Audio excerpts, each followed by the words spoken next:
Hello and welcome to the 1916 Company. I'm Tim Mosso. This is Watches Tonight. We've got Nick on the switcher this evening and we're happy to have him.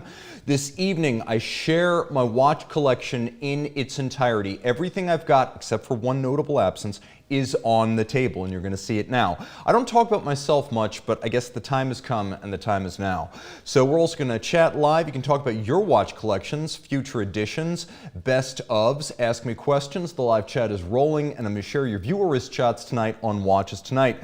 While we're warming up, do me a favor, check out Instagram where you can find Tim_Mosso, and that is my little 60-second review snippet live stream, I guess you could call it, almost real-time reviews of the watches that cross my desk during the day, plus a few insights into the world of Tim Mosso.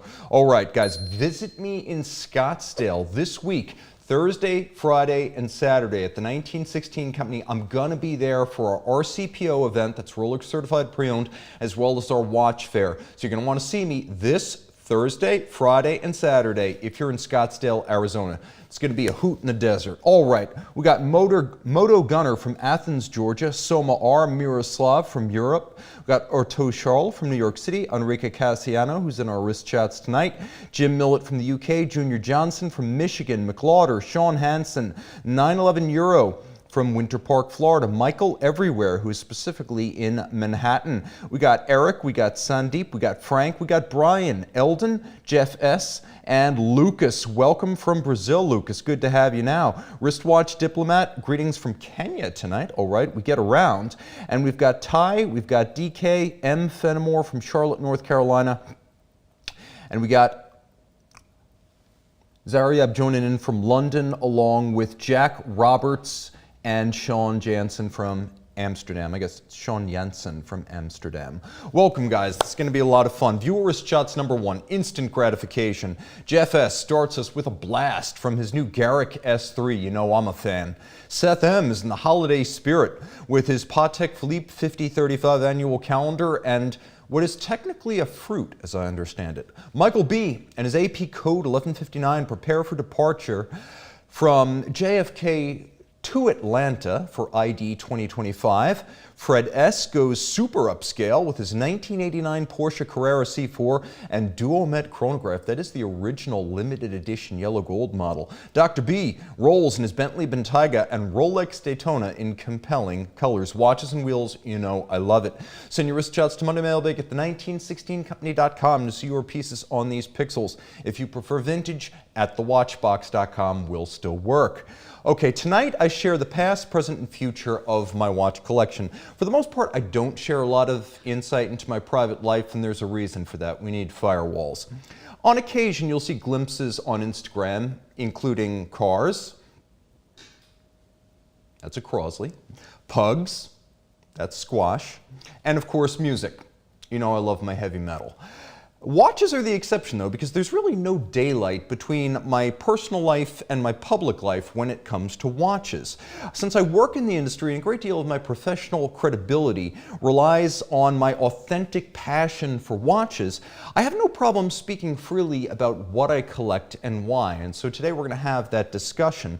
I'm going to discuss my watch collection in greater detail than in past episodes and bring you up to speed on recent editions as well as future plans, because guys, surprise, I'm not done. Okay.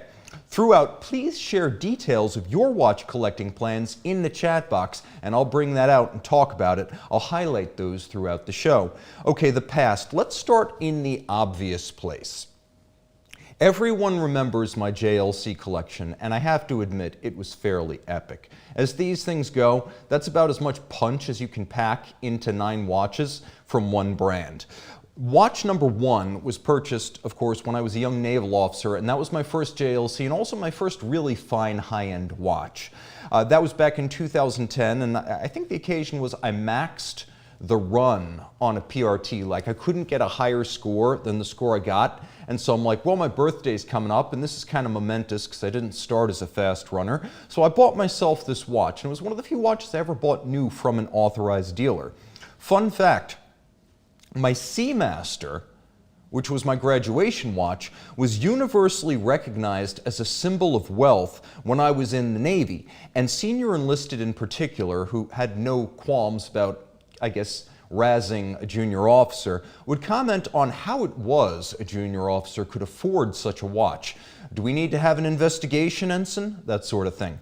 The JLC cost 10 times as much, and it never drew any comments at all. None. And when we had to change the time on base, I had the spring forward, fall back settings on like the base newspaper, and I put that on the cover to remind people to change their watch. Not one comment. Everyone in the base saw it. Not one person recognized it for what it was. I don't think I could get away with that today. I think more people are into watches generally. And I would also say buying this watch as my first high-end piece, like a lot of unpracticed watch collectors, I got it oh so wrong. I realized that I bought a great watch that would be perfect for some other person with a bigger wrist and a more flamboyant style than mine. This watch was just way too big. It was 46.4 millimeters, but I was telling myself, well, it's water resistant, it's got a quick release strap, it comes with rubber, it comes with leather, it's got an alarm, it's got world time, it's got everything, it's shockproof, it's waterproof, it's all these things in one. And I had myself convinced that I needed one watch that could do everything. And that was probably my first big mistake. Buying it sight unseen and unaware of the size, that was probably my second big mistake.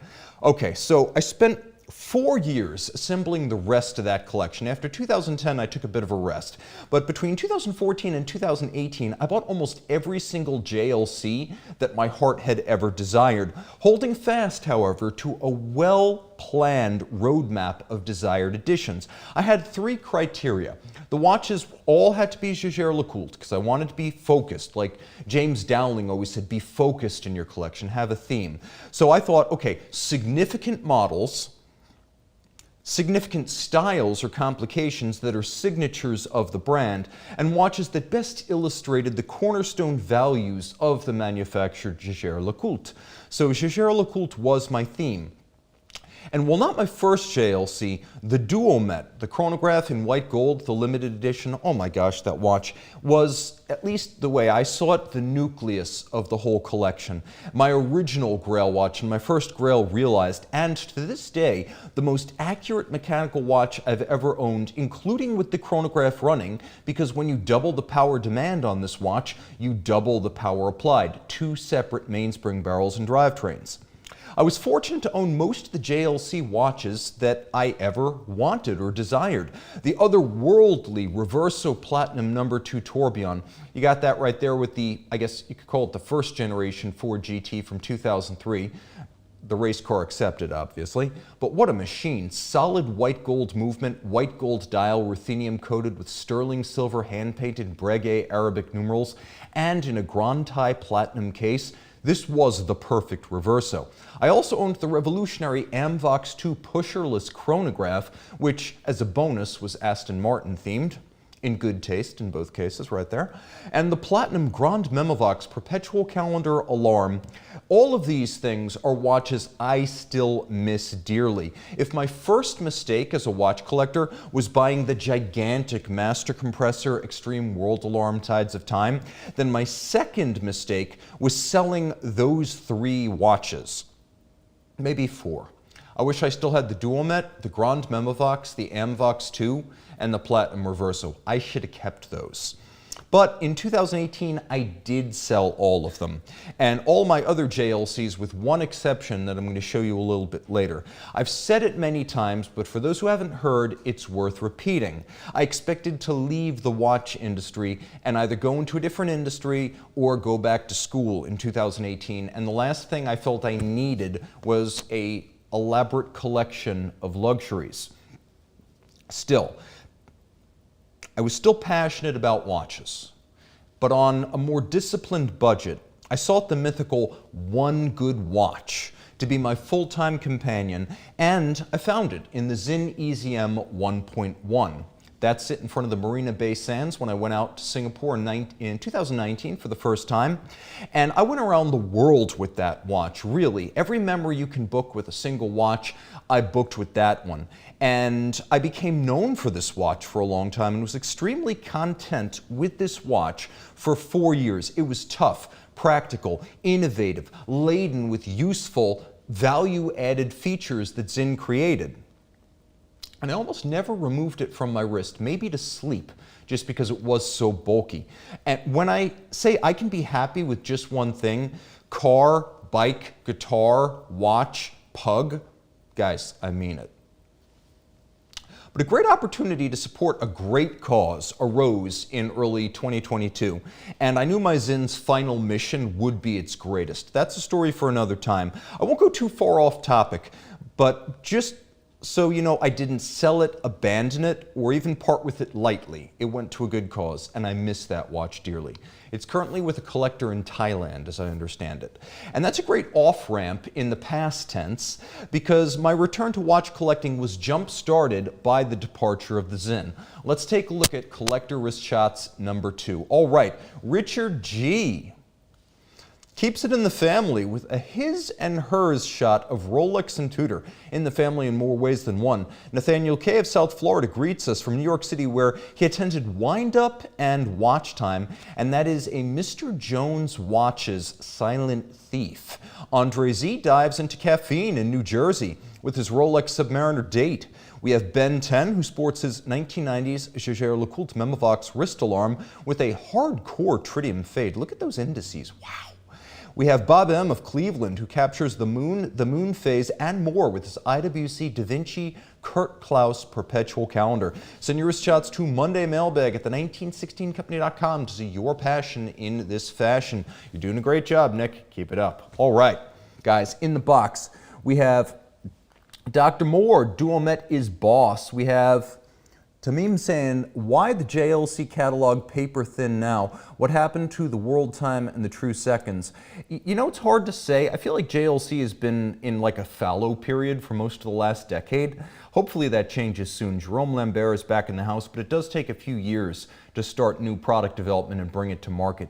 Jeff S. is saying, I love Moser, and so do I, because I'm wearing one. I'm also wearing Mr. Roboto, the shirt, and you better believe Azimuth is in the show. We got Dr. B looking for a Moser flyback with a red dial. Reach out to me. You know how to reach me. I think I can make that happen. Burbinghard, what happened to the Zinn? There was a World Central Kitchen Loop This auction for food relief of Ukrainian war refugees. Watchbox put in a two-tone sub, and I donated my Zinn, and we had a charity auction for World Central Kitchen in 2022. And I'm happy to say that the Zinn beat the sub. And the only thing that beat us was a Furlan Murray limited edition. It was a one of one for the auction. Okay, so it went to a good cause. Also, we have Norm M, simple for me. Each watch has to bring something new. Case material, case shape, movement type, complication, or brand. And then we have Lucas saying, Saxon is a great band. You better believe it. Saxon's one of the best, and still on tour. What else is going on here? The Aviator joining in from Johannesburg, South Africa, and I love it. Tax in the box. Jenks72 staying up late with us in mid-Wales. Kanbani, welcome from San Diego on America's left coast, and Bruno De Potter from Brussels. Welcome to all of you. Okay, guys, Tim's watch collection today. My feeling about custom bikes was the model for my renewed passion for watches. So a lot of people try to overthink custom bikes, and they try to figure out which one's going to ride smoother, or which one has more advanced technologies, or which one's going to have some magical tactile quality. They're all the same, guys. They're all two triangles connected together. Eyes closed, you cannot tell the difference. So here's the thing. This is how I approach custom bikes today. I first pick the people whose values and commitments align best with my own. Rigid frames are far less different from each other than their creators are. So between the person who fits the bike to me, which was Tim Gresh for this, and the company that makes it, Seven out of Massachusetts, I found a good match for what I wanted in a company and a bike fitter. And so my 7622XX was the choice. And that is now how I always pick watches. So really, there's only a few people I've worked with on very special personal watches. Dan Reuter introduced himself to me at Watch Time in 2021, and I was immediately taken by his local startup where he basically at the time was decorating and then casing up Swiss movements at a workshop he built at his house in Brooklyn. He's an endlessly generous and gracious person. I'm honestly in his debt, like a millionfold, and never the opposite, Dan. I have desks full of watchmaking equipment that he's sent me to get started in my watchmaking work, and I'm still trying to find enough space for all of it. That's how generous this guy is. And he taught me how to black polish screws. He provided me with the materials to do it professionally and then showed me how to do it. So I'm also in his debt for that. He's a true maker, and someday he's going to be one of the most celebrated watchmakers in the world. He's already come by leaps and bounds beyond where he was back then. But I can show you this watch now, and it's an awesome piece because I came up with this idea of sort of doing signal green and royal blue. And I asked him, can you do that? And within about 5 minutes, he sent me a Photoshop of this watch. And so this watch right here became the prototype of my first Talking Time with Tim Mosso Facebook group watch, and the movement is extraordinarily decorated. I mean, you could see, among other things, that the bevels on these bridges are the real deal and all manually executed. Things like the chronograph hammer and lever have been pulled apart and differentially finished and then reassembled. All of the screws have been polished on their tops, chamfered in their slots, and you can see he's even media blasted some of the parts. So this watch became, in 2022, the prototype of our 25-piece Talking Time with Tim Mosso Facebook group watch, and I don't ever get any money from those. It's purely patronage to creators. And so this was the first, and we're actually working on our third now. So Dan, thank you for the watch, and also thank you for this incredible strap, because Dan's heritage is Ukrainian, and the watch was partly to replace something that went off to Ukraine refugee relief. He had his custom strap maker in Odessa make this incredible strap to match the color of the watch, and I've never worn it because I can't imagine we'll ever be able to get another, and so it's a very precious thing to me, and you can see it's gator on both sides too. So that's a really cool piece. And for a long time, this was like the only watch I wore, and I love it. And it came with a chronometer card that he timed out to ISO spec, a really nice box set with like 4 extra straps. I wanted to include the boxes too, but I couldn't get them on set, so maybe another time. Okay. Now, Azimuth and Mr. Roboto. So this is interesting. Chris Long is one of the originals in the independent watch brand scene. And if anything, he proves that you can be too far ahead of your time, because despite getting started with Azimuth in the early 2000s, Chris's work remains something of like a cult brand. If you know, you know, and he's too modest to really promote himself, even if the Mr. Roboto shirt comes on rather strong. Chris himself is a very mild-mannered guy. And I would say this, he's got a natural modesty, he's got an engineer's sensibility of letting the product speak, and he is an engineer.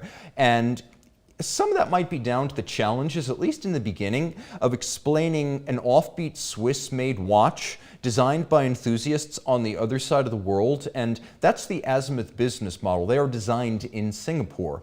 And I think on that count, Ming owes a debt of gratitude for Azimuth's pioneering work, proving that a dispersed global business model could actually be successful in the independent space, because that's exactly what Ming does today.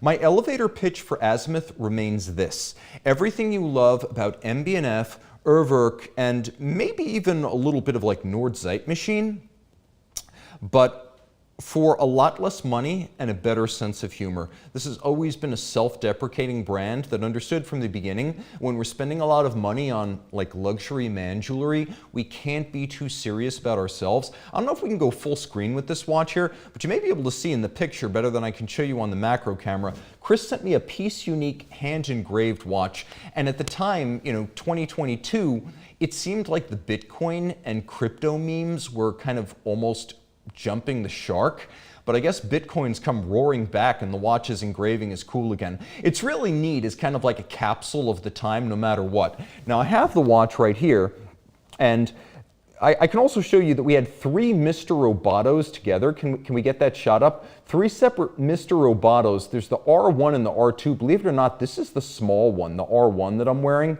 which is the basis for the Artist series. It is a dual time and it's a retrograde. So you can see his eyes are 2 different time scales. One's 24 hours, and then we have a retrograde minutes display. It's an ETA automatic on the back. It's basically, I think it's a 2834. And the watch, as you can see, has started to patina a little bit with some sort of, I guess you could call it bronze patination of the copper elements. And then you turn it over and you see it's designed to look like a toy robot from the 50s. It's designed to look like basically a tin Japanese-made toy, right down to the look of the face, and then the winding key on the side is actually the key for winding and setting the watch. So this is a really neat watch, and it's probably my preferred travel watch because it is a dual time, and believe it or not, it is surprisingly well loomed. No 2 of these engraved Artist series were exactly alike, but I can tell you this, some of them are not suitable for YouTube. And by that, I mean think Swatch Bunny Sutra, only more so. But this is a really neat piece and a lot of fun and an absolute brick. I mean, this is my heaviest watch right here. A really cool piece and a lot of fun. Armand Biard is like the ultimate self-starter. He's like our next creator, and I did a watch with him as well. But despite all of the responsibilities of parenthood and marriage and like having real obligations, he transitioned from a successful career in independent industrial design to a self-taught artisan. He mostly does the hands-on work with the dials, who's also bringing back French watchmaking, which I find really, really cool. My first encounter was during a COVID-era interview series that I was holding when we were all cooped up in our offices for my podcasts. And so we did a video podcast where we talked about his career up to that point. I want to say that was back in 2021. And then that was followed up by meeting in Dubai afterwards, where I barely even recognized him because I didn't expect him to be 6.5 feet tall. And so it took a few moments to like register. He's like, "Tim, it's me, it's Armand." I'm like, "Oh yeah." I didn't pick it up initially. He's like Felix Baumgartner tall. So once I realized who I was talking to, he's the most pleasant and gregarious guy on earth. A lot of fun and live wire. Together, after that, we conceived what I saw as sort of like a 1950s dress watch on steroids, or acid, or both. And so that became my second Facebook group watch, the SB04 Tim Mosso edition. So originally my idea was the rose gold dial furniture, the purple dial, and then the steel case. And he's like, well, let's cast a broader net, because not everyone might like purple. So we did a couple of other ones. We did British Racing Green, we did gray, we did brown, which I really wanted to have. And then we had the one down in the lower left-hand corner, which I call the Cartier unofficially, because red with rose gold. Come on, what do you think of? But this watch is a lot of fun, because if you look at it, I went through a lot of revisions. We knew we wanted Breguet-style Arabic numerals on a 3-dimensional track that would sit on top of the dial. And then I thought, well, let's do brushed under the numerals, but a granular center. And then we had these heavy Dauphine hands that didn't look right. And I thought, well, what if we do alpha and we skeletonize them? And what if we do a crosshair center, a little bit like an old JLC Geophysic? And so that became the final design for the watch. The case includes Media Blast, polish, Ansat Nation, and then we've got a La Jouperet G100 on the back, which gives almost 3 days of power reserve. It's a 40mm watch, and it's just a nice, easy wearing piece that's a lot of fun and refreshingly subtle. Like, you could see that it's Sartori Biard, but it's not overwhelmingly branded.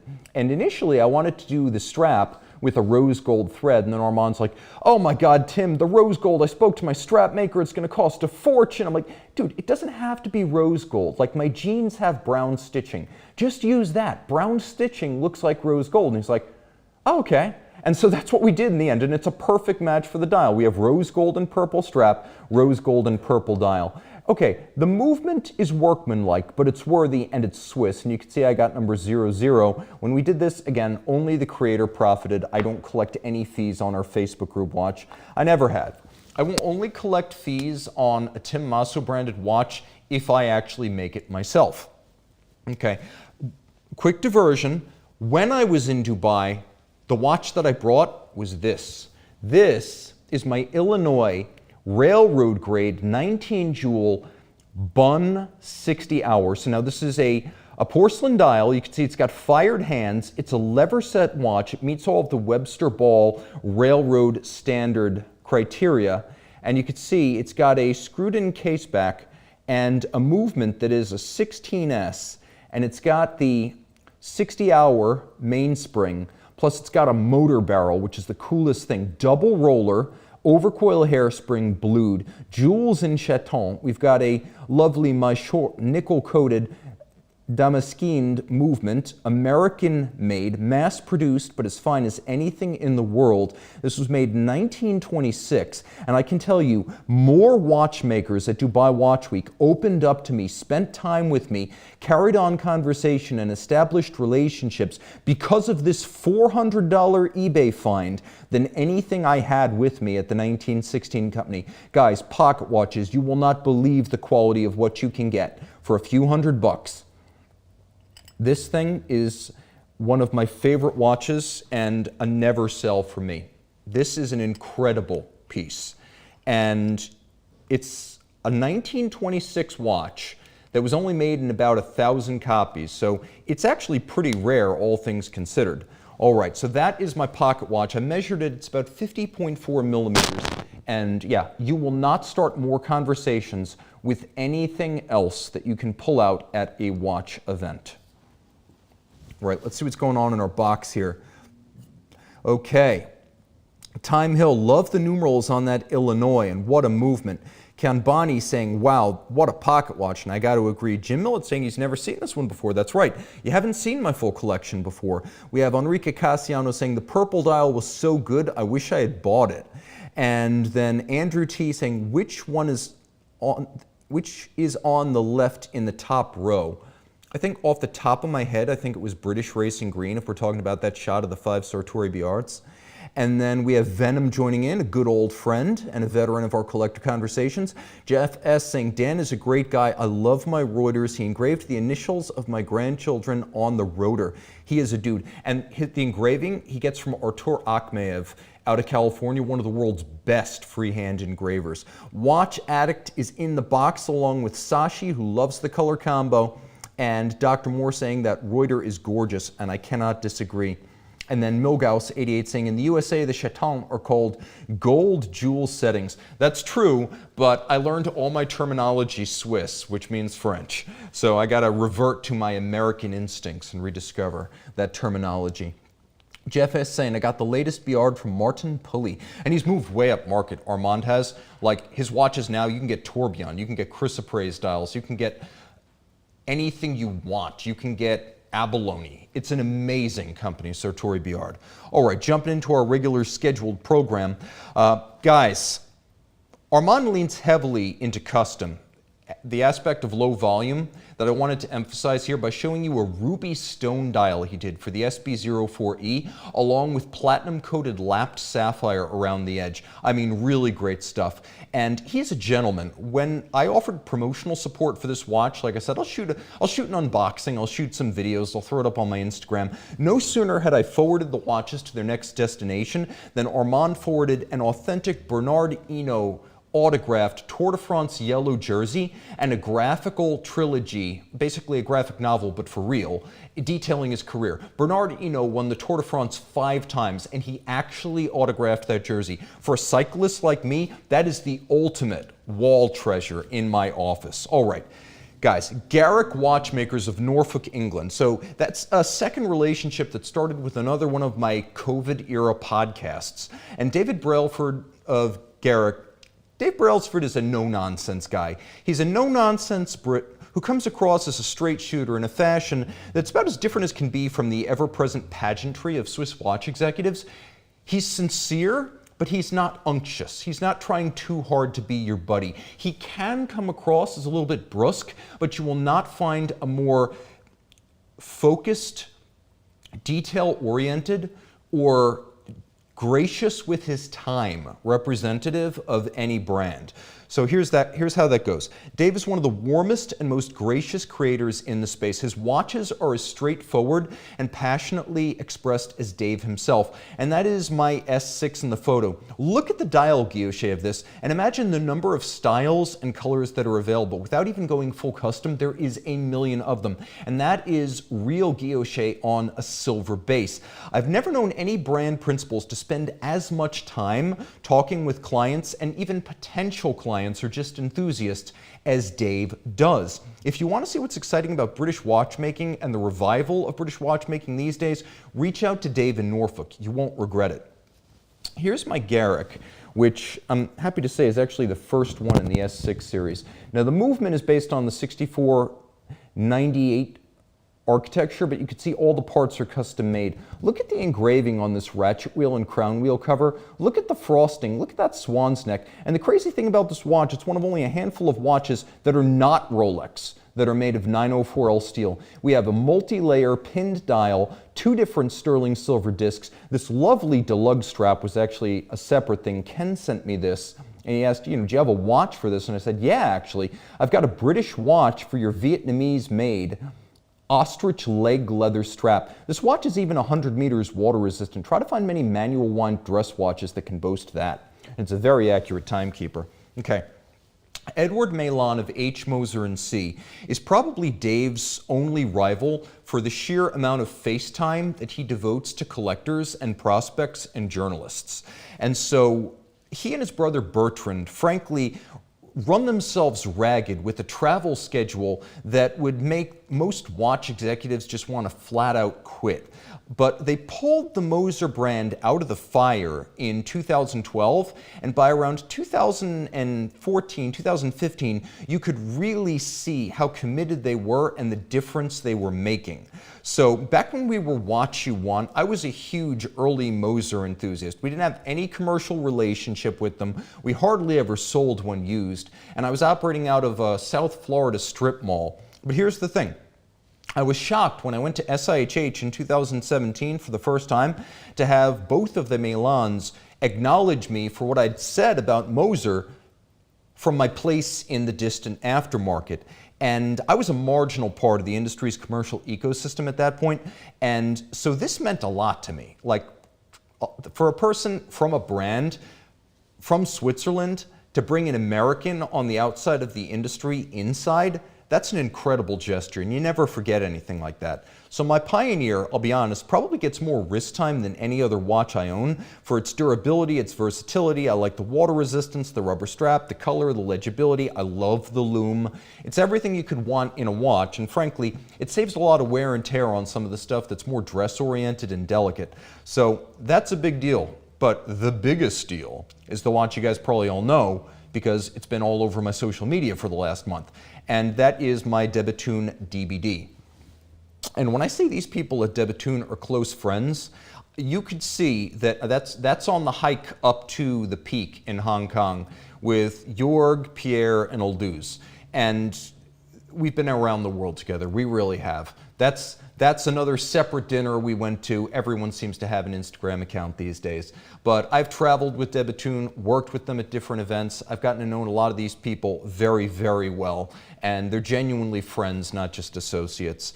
2 years before we had any commercial relationship with Bethune, that's before this company and that company had any relation, they gave me basically a priceless pre-production prototype of the DB28GS Grand Bleu LED dive watch to field test around Philadelphia. I didn't have to sign a sheet or take custody or declare anything or prove I had insurance. They just gave it to me to test, and then I gave feedback on it based on the couple of days I wore this thing.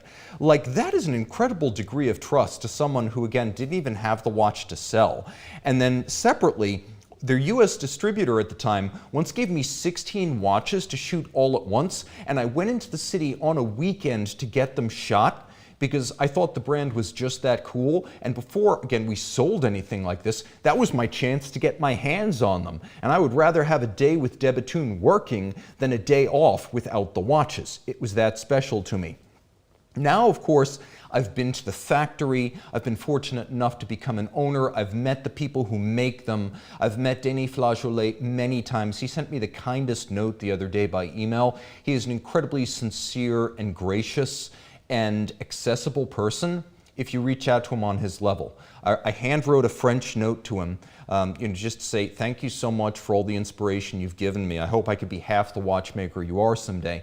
And he sent me a beautiful email the other day just saying he got my note and he appreciated it. That is the kind of thing that makes you a fan forever.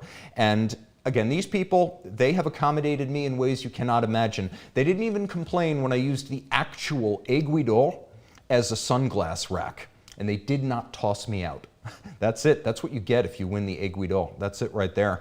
Diane at de Bethune is my favorite travel buddy ever, and I miss her greatly now that she's stationed in Switzerland. Just last week, I was thinking, this is the peak of my watch collecting journey. This will never be surpassed. And I'm not done with watch collecting, but truly, this is the summit of Olympus, and I got there. And I have no regrets. I picked the right grail.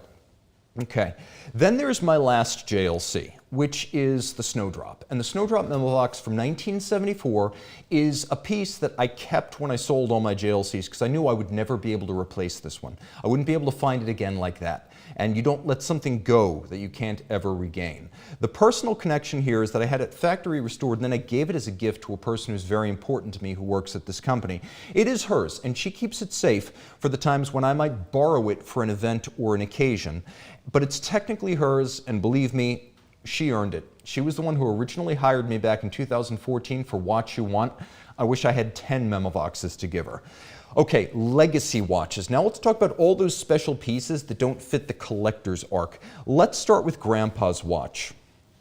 Okay, we have a picture of Grandpa's watch there. Now here's the real deal. This was back when a real man, blue collar, military veteran, no fear, a man's man, wore a 33.5 millimeter dress watch, and that's what this is. Now it's on a lovely strap. I think this is actually another deluxe piece. I was able to get an 18 millimeter spacing for Grandpa's watch, and he repaired electronics and mechanical devices for Remington Electric Shaver for 25 years. In 1973 he retired, and they got him what was at the time a Seamaster Diver.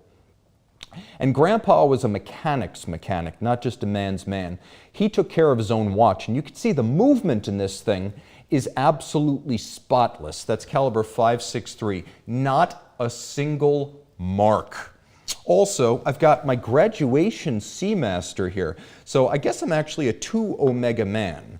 And if you take a look at this watch, everyone told me to spend all of my graduation party money on school supplies, and I did buy a laptop, but that laptop today is junk. I still have the watch that I bought with the other half of the money I got in gift cards.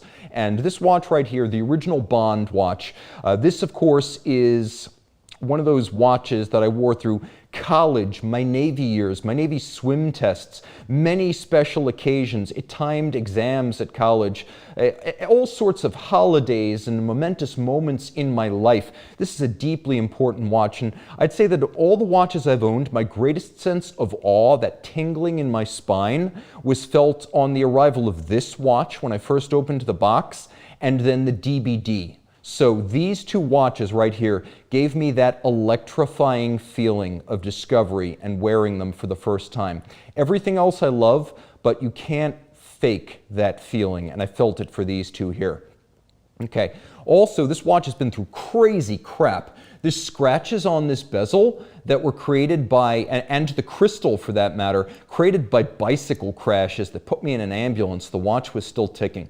A really cool watch. The 25318000, and let's be honest, that's the only Omega reference number a lot of us know.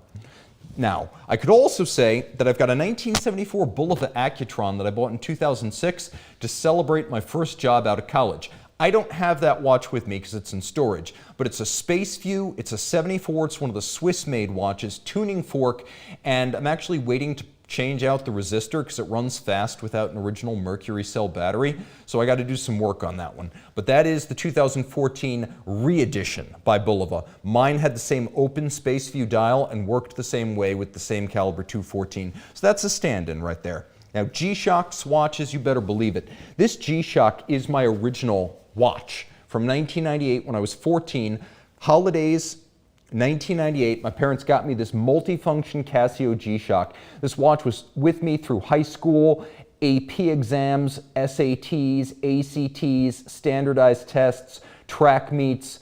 This thing lived a hard life, all the more so because in 2009, it came out of retirement and it went to OCS and boot camp with me, and it went through that whole rigmarole. So I guess you can claim this is a military used watch as well. No longer functional, but still in the collection. It was used for many, many, many trips to the gym after that, and it's so gross that I don't even want to clean it. That would like ruin it. In 2013, when I got out of the Navy, my mom knew I loved watches, and so she gave me this $70 quartz Swatch Blue Rebel. And I need to change the battery, and Nick Hayek, thank you for free battery replacements.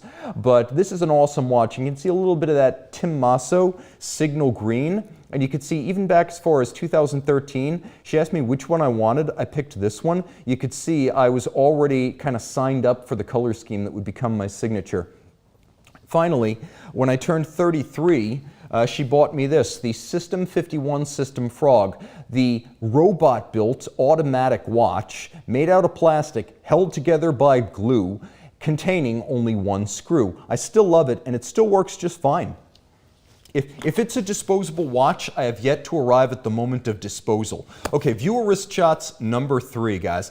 Durga B flies high with his white gold Rolex GMT Master 2 Blue Dial. It was awesome seeing you at our grand opening in Ardmore last week. Ruben S is serious about date night with his Parmigiani Tauric in Atlanta. Richard G is on the hunt with his Casio GA2100, bagging dinner, lobsters in the Florida Keys. Sver brings us a rare Nixon sighting on this channel. Can't remember the last time we had a Nixon, and I think that's from the Netherlands. And we got Ed P from the OC, shares his newly arrived Mad 1S from the MBNF universe. Guys, Tim's watch collection of tomorrow. Where are we going with all these? Well, by the way, I want to show you one last thing. Jackie Ho of Watch Ho & Co. created the No Drama, Good Vibes Only watch club out in Hong Kong, and he sent me one of their 88-piece limited edition Zentier Z6 Jump Hour Malachite dials. So it's modeled after the 1990s Audemars Piguet John Schaefer case Jump Hour minute repeaters. That's about as much fun as you can have with a watch for $1,000, so I threw that in there too. Okay, so what does the future hold? Well, I've handled the ultimate Patek Philippe, millions of dollars to buy a Grandmaster chime. I don't want one. Also, had I a limitless budget today, let's say I win the lottery or something, my lottery win watch would be the Patek Philippe 5016 in any metal and any dial whatsoever. They're all perfect. But your lottery win watch and Grail aren't necessarily the same, and this, though a lot less expensive, it's not cheap, but it's a lot less expensive. This will be my Grail forever, even if I had 5016 money. So what does the future hold? Well, I've got plenty of ideas. If I don't win the lottery, let's go with a Blancpain 50 Fathoms, the Cadillac of dive watches, and featured in my first ever YouTube video. Now you can get it in 42, and that might be the way I buy it. The gray side of the moon. I have less and less tolerance for scratches and scuffs. Ceramic case, Omega, continuing my mini theme, Grandpa would be proud. Platinum dial, well loomed. And I actually like this, not the new one that just came out, so that would be my preference. Zeitwinkel 273 Blue Sapphire. This is the little Lange you never knew about, not because it's a smaller Lange, but because the movements are literally decorated and made like Langes. For less money, these people are the best kept secret in watchmaking. No, really, this needs to be on your shopping list. I'm not even kidding you. Albert Edelman from Zeitwinkel came and interviewed in my studio, brought a full spread of watches. They were everything I'd ever dreamed they could be and more. And this is the only brand that has ever offered to keep a bench ready so that when I go to their factory, I can make my watch. So Zeitwinkel, you're more than on my radar. You're on my list. Zenith Retro Timer, rare, cool, and as wonderfully strange as I am. Apparently conceived to help one of the designers cook. It's an always running flyback chronograph based on an El Primero automatic, and so rare that according to Zenith itself, only around 1,000 were made, of which most were black on a strap. I haven't even seen the silver dial version on the bracelet, but that's the version I want. I could also say a Zenith calendar chronograph. Guys, if any of you have this watch, the XXT Academy Chronomaster Perpetual Calendar, let me know. Caliber 4003, I don't care how big the watch is, I know it fits, and you're calling my name. That or the Windsor Annual Calendar Boutique Edition with the Palladium dial. Wyndham, who visited me at our Newport Beach watch fair, actually had one, and despite wearing my de Bethune, I got to admit I was a little bit jealous. Hublot, never say never. There it is, shoulder to shoulder with my Platinum Reverso Tourbillon, the Mecha 10 in magic gold. The bronze-like scratch-resistant gold with a 10-day power reserve? Yes, please. De Bethune, the DB25 QP 40 millimeters in titanium. What, you thought I was done? No, this will not be my last de Bethune, and that may very well be my next. 5-day power reserve, automatic winding, shock resistant, 40 mil, grade 5 titanium, perpetual calendar, all my favorite things in one place. Admittedly, that one will take the most financial planning. Wrist shots number 4, Perry P. and his Grand Seiko SBGA 375 sound off from New York Yankee Land. YG and family roll on ATVs with Luminox, and yes, a genuine Rolex vintage bubbleback. Enrique C., he's in the chat box, now he's on your screen. Overlooks Fortaleza, Brazil with his Stretton Speciale, and Tarek H. sends, well, his favorite Chinese restaurant, you may have heard of it, with his Rolex Daytona, going high and low at the same time, I like it. Bob M. sends me home to dinner with his sumptuous spread and Bell & Ross at In-N-Out Burger. Guys, let's see what's going on in the box. Jamil saying, Tim showing what watch collecting is all about. We got Jim saying, that G-Shock has been used as intended. Barry, I wore my Seamaster for 20 years.